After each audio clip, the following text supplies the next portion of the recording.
Okay, take two. What's good, unapologetic gang? So,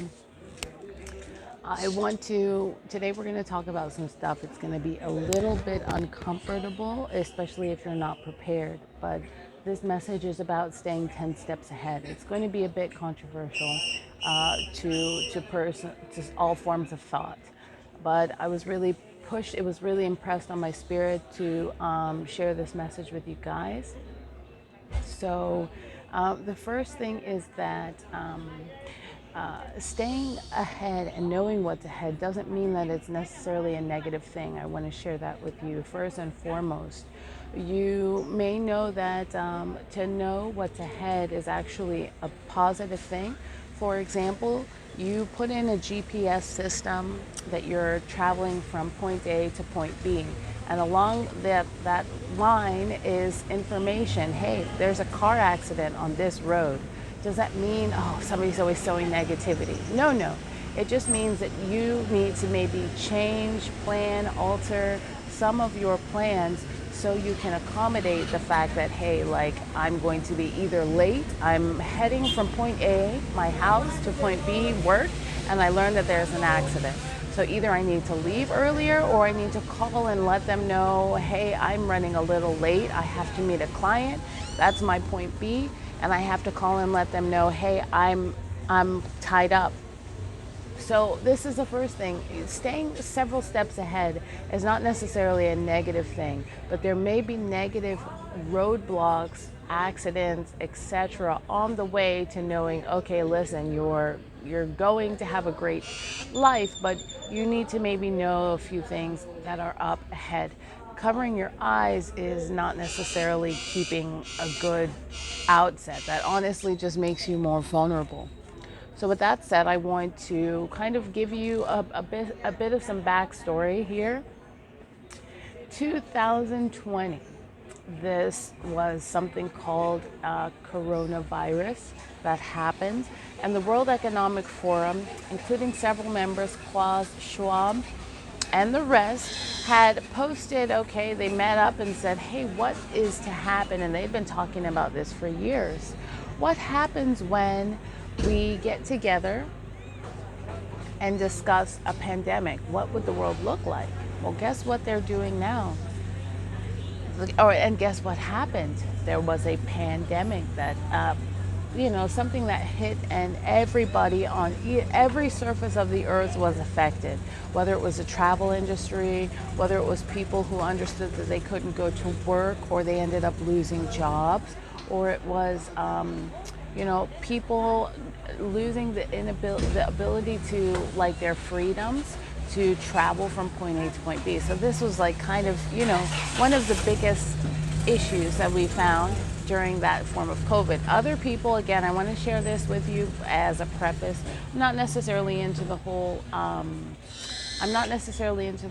conspiracy theory, but these are things that we need to sit and be aware of, because yesterday I was on the beach sharing what I know. And, sometimes you don't just want to, like, not tell people some of the things that hey, something's wrong, something's not good.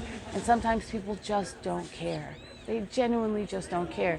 Or they see it as you sowing negativity or lack into their life, when the first thing I want to share with you guys is that's not it. Okay, so we're sitting on the beach and I told them what I'm about to share with you. And some were like, are you planning for the end of the world? And I'm just kind of like, okay, first of all, our intellectual capacity is not the same. I'm not saying this is doom and gloom. I'm letting you know that what's ahead. We were having a conversation about, hey, what are you going to do? How does life work for us as women who nomad all over the world and wanting to settle in one place or continue moving? And one thing I shared was, hey, it's really important for most of us to sit in a place where we know if things start popping off sooner than later, where do you want to be? Where do you want to be when some of these things happen? So where do you want to be when blessings happen, and where do you want to be when this starts happening? So in 2 days, because I'm recording this on July 7th, there has been another meeting through the World Economic Forum, and people are preparing for a blackout. Now, they've been discussing this for a long time, and we got to see what happened in Texas as a result of this. So, again, you know how I like to think for myself. I like to listen to every idea on the table, and then I want to make my choices for myself. This is just how I feel most comfortable. I just want to be able to think for myself and understand, is this something that I can logically make a connection with? Can I logically believe that, a virus is on a piece of paper called money, or like currency, but it doesn't exist on a card? Can I honestly believe that maintaining a distance in the grocery store, or that like my family, only 3 people is okay but 5 is not? Like, can I honestly believe that that's okay? Versus the statistics. So let's just get back into it. People are preparing for a blackout. This happened in Texas, like I shared, sometime in January, February.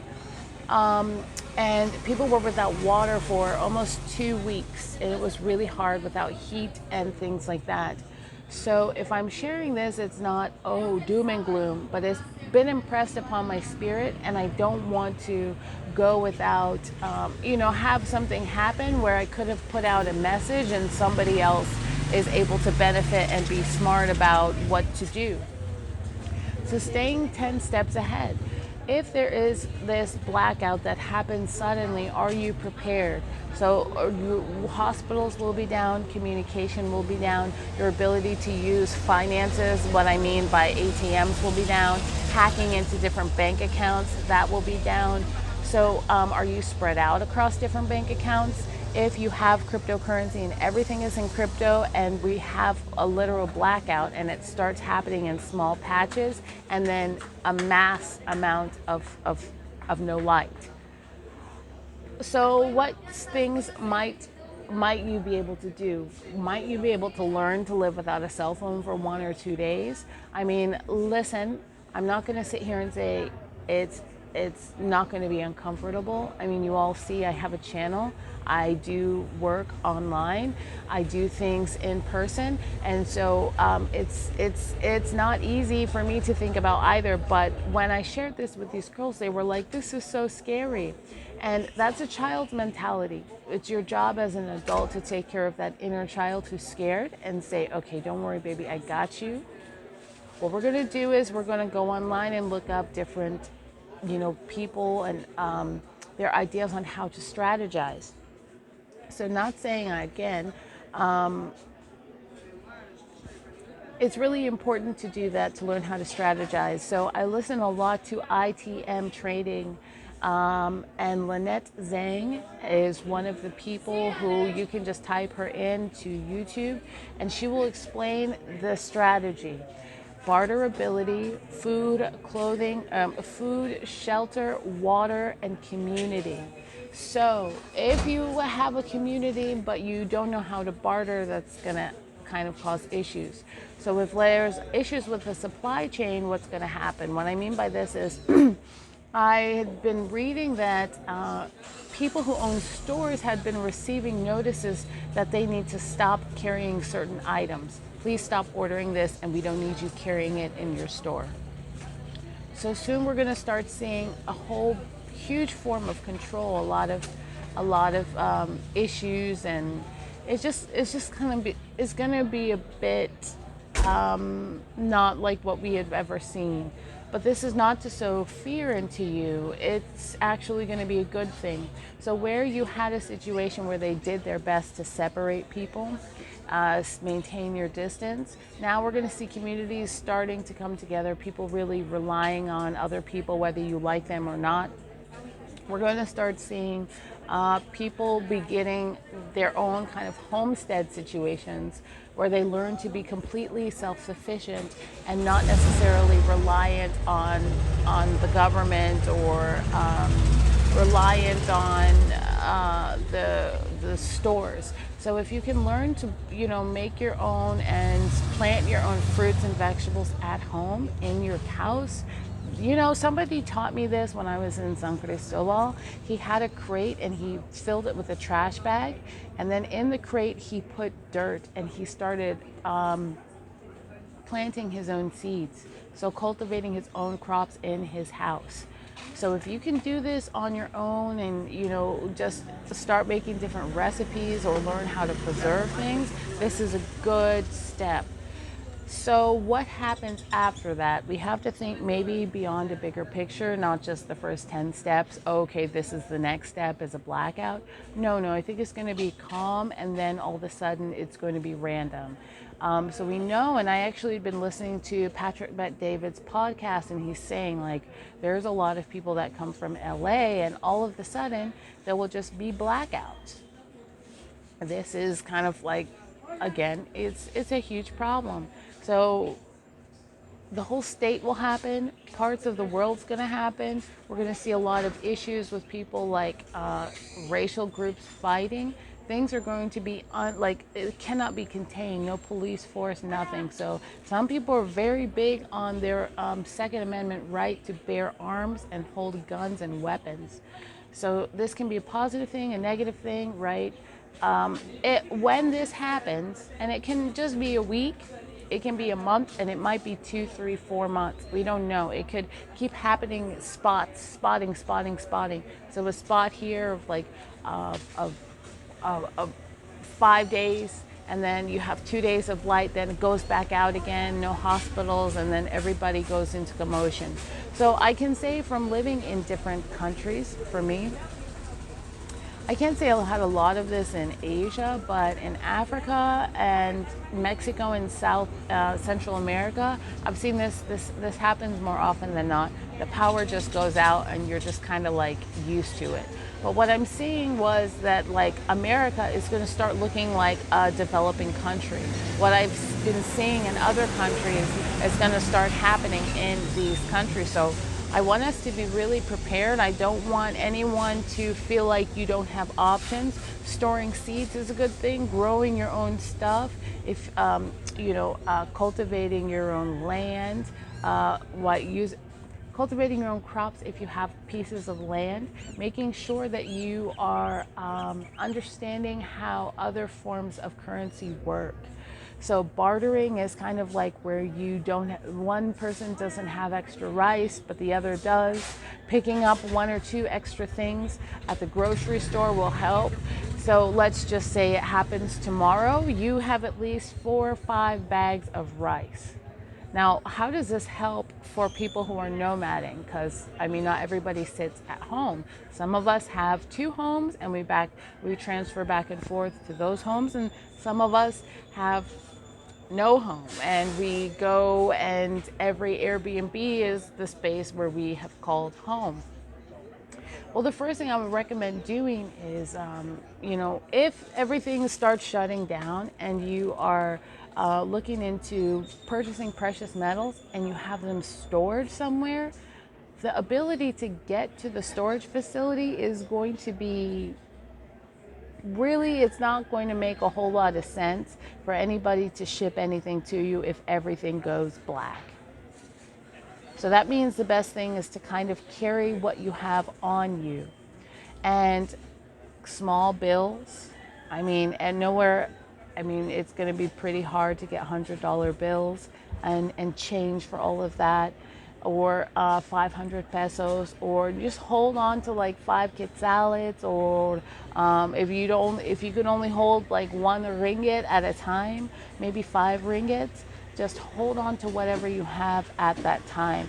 Don't carry more than 50 baht, maybe even 100 baht is a bit much, but try to do what you can, and don't carry a lot of dong on you. Keep it in small bills and stash it in a place that only you know. Okay, so when things start happening, you can be prepared about it. So now let's look past what's happening. People were worried about that sea thing, and I was saying in one video, I was on the beach in Tijuana, there is life beyond that sea virus. So, there's still things going on. There's still people living life and making money and living their passion and having a good time and celebrating, breathing each day. There were things that were still happening in the world before everything else got shut down in other parts of the world. So it may spread and it may take a while to get there. There's some people saying you can run, but you can't hide. So we're not trying to hide. We're just trying to understand, okay, what is the situation? How can we get to where we're going? Looking beyond that is that something good is about to happen, but uncovering has to be done. No, no bad person or no good thing is going to go down without a fight. So this has kind of come to a point of what they call the fourth turning. Everything turns every 40 generations, but this is one of the most powerful. I'm not talking, oh, power's going to go out, Y2K, Y2K. It's not necessarily that. I'm talking, these are literal power outages. It's going to be hard to get water. It's going to be hard to transport yourself and to talk to friends online. You're going to be isolated. So I recommend maybe board games, learning to cook lots of food, learning how to maybe preserve the food, and using different forms of solar power. So what do I mean by solar power? Batteries, chargers that operate with this power of the sun, solar power in your home. These are things that I'm talking about. But beyond what's about to happen is the transfer of wealth. You kind of got to get through these hard times, or what will be extremely hard times. And why is this kind of becoming a bigger and bigger thing? Well, I've been doing a lot of research with John McAfee. Anyone who has a computer is aware of McAfee security systems. He invented this program which helps protect computers from certain viruses. So he sold this program and got billions of dollars from it, and had been on the run from the government, kind of like Edward Snowden, but he chose not to pay his taxes. There were things that, most of us who think for ourselves, why should I have to pay my tax? But there's ways to do it legally, right? You have an LLC, you learn to write certain things, taxes off. So he didn't want to do this. He just felt, well, I don't know anybody anything. He had been on the run. He had been in prison. And then he had a tattoo on his arm and said, if I suicide myself, it's because somebody came after me and made it look like a suicide. It's not because I actually killed myself. The government had been after him. All kinds of people were after him. Every time they find out where he is, he's asked to come back into, oh wow, there's an iguana. He was asked to come back into the United States. So this time he had been killed. But what they shared was, he has some of the information on the Clintons. Again, not really, my job to tell you what to think, but I do want to tell you everything that has kind of come across my table in research. This guy has some dirt on these people. And I think during the first election, when I had just come back from freeing my mind and taking a huge red pill and just traveling the world with little money, I realized failure was, one, a joke. I realized, two, that I can do anything I set my mind to. It may be a very long journey, but everything's going to work out. And I learned a lot about, thinking for myself. So it was really important for me not to accept what the media was telling me. And this was before Donald Trump came in talking about fake media. I just didn't necessarily believe it. At the time, I was really interested in thinking outwardly. I was in Guatemala when this man, Donald Trump, got elected as the 45th president of the United States. And I just was like, okay, I'm not really drinking any of that Kool-Aid. I don't know if secretly, Hillary Clinton and Donald Trump have been lovers, and one of them is his son, is Hillary Clinton's son, and Donald Trump's son. It's not really my information about that. I'm most concerned about how we can advance in humanity, and if these people become president, what ends up happening? Well, we know it's going to be a bit of a rough, tough few days. But so back on the John McAfee, he ended up killing himself in a Spanish prison almost a week ago. This is about a week and a half ago. And I had just been looking back on all these interviews, and I was like, this man knows a lot. He knows a lot. So his paranoia did come with at a cost. It came at a cost. And so isolating him in a situation where they could get him was really the ultimate. That was the ultimate choice. That was the ultimate, like, that's their dream. So I want you guys to stay steps ahead. I want you to really be aware and cognizant and vigilant about some of the things that we start sharing online, and see what you can do if you can take maybe 5 days and not be on the phone, on social media. Maybe, for example, on my Instagram, I stopped posting my locations. Okay, maybe you might know where it is if some of these things look okay. Like if I were to take a picture of the Twin Towers in Kuala Lumpur, you would say, oh, she's in Twin Towers, but I don't post where it is. It's just an image. So that's really important for me. Slowly start backing away from these addictions to connect with people digitally and start doing it in real life so you can be prepared. I recommend ITM trading. I recommend looking into forms of gold and silver. If everything is cyber and if there really will be blackouts, is investing in cryptocurrency and putting everything you have in crypto, is that a good idea?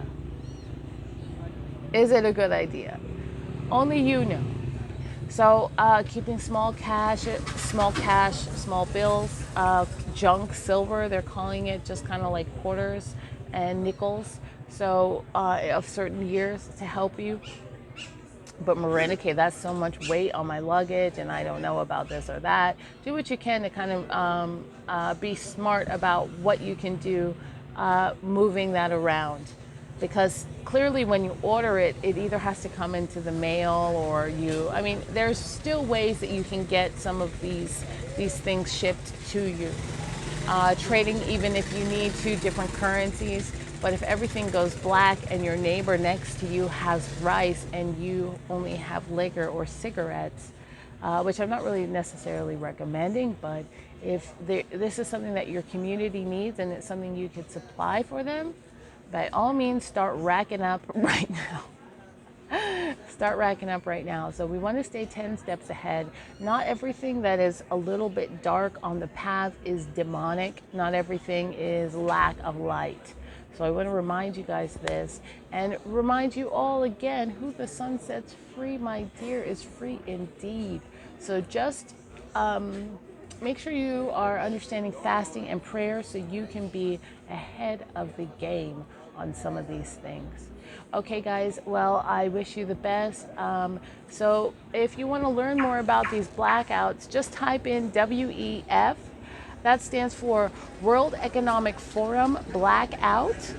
And just see what comes up on your search online. So whichever search engine you like is your preference to use, I recommend to use that. Okay, take care of yourselves. Bye.